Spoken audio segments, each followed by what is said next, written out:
Здравствуйте! Мы сегодня будем затачивать токарные резцы на гриндере от фирмы Левша. Этот гриндер мне чем понравился? Тем, что на нем очень быстро и качественно можно заточить токарные резцы, начиная от начинающих и до профессионала.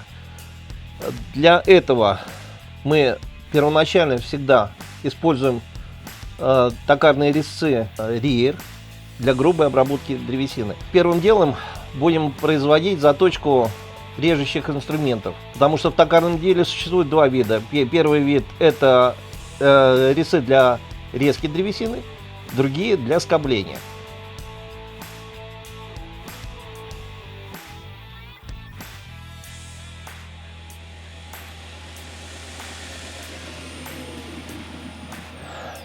Теперь возьмем другой резец и то же самое сделаем уже просто на руках.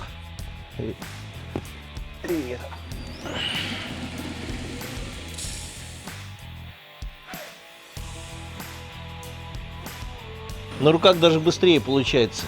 Вторым инструментом, который нам понадобится, является месель. Теперь его попробуем заточить при помощи подручника и, соответственно, на руках.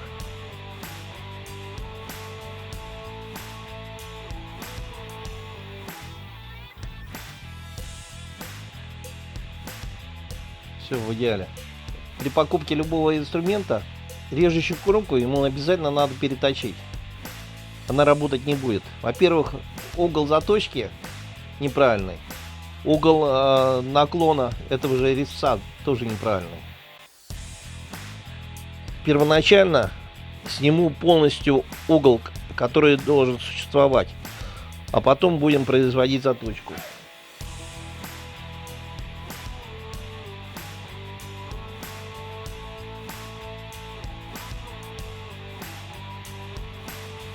Очередной рейер, только уже более отлогий. Он предназначен для чистовой обработки древесины, но его тоже при покупке нужно переточить.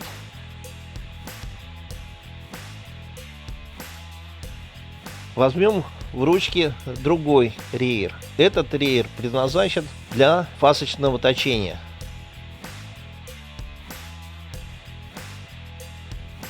Под этим резцом можете выполнять любую работу. Теперь два основных рейера. Это 13 мм и 10 мм.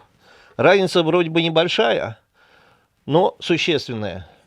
Вот это и вот это основные инструменты, которые вам нужны для токарного дела первоначального.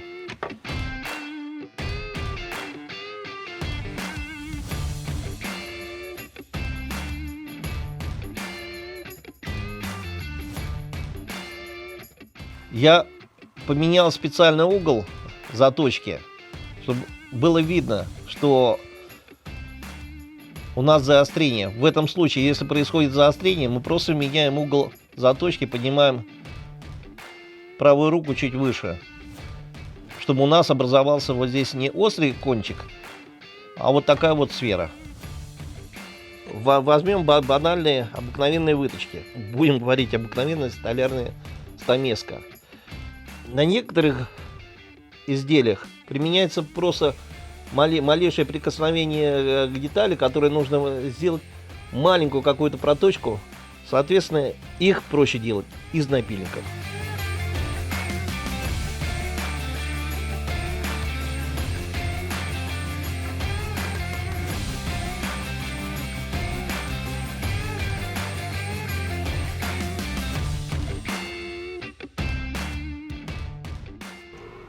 Теперь мы попробуем заточить две железки для рубанка.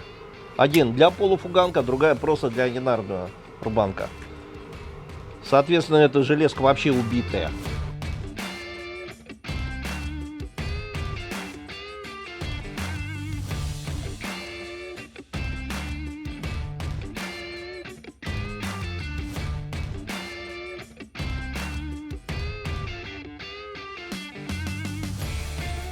Заточил на гриндере, выставил.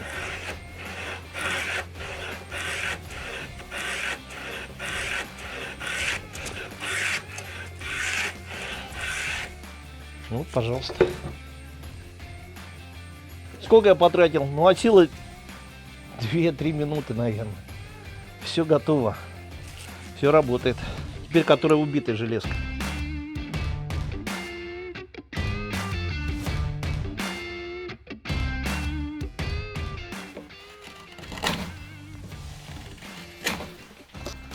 Вот она и убитая железка.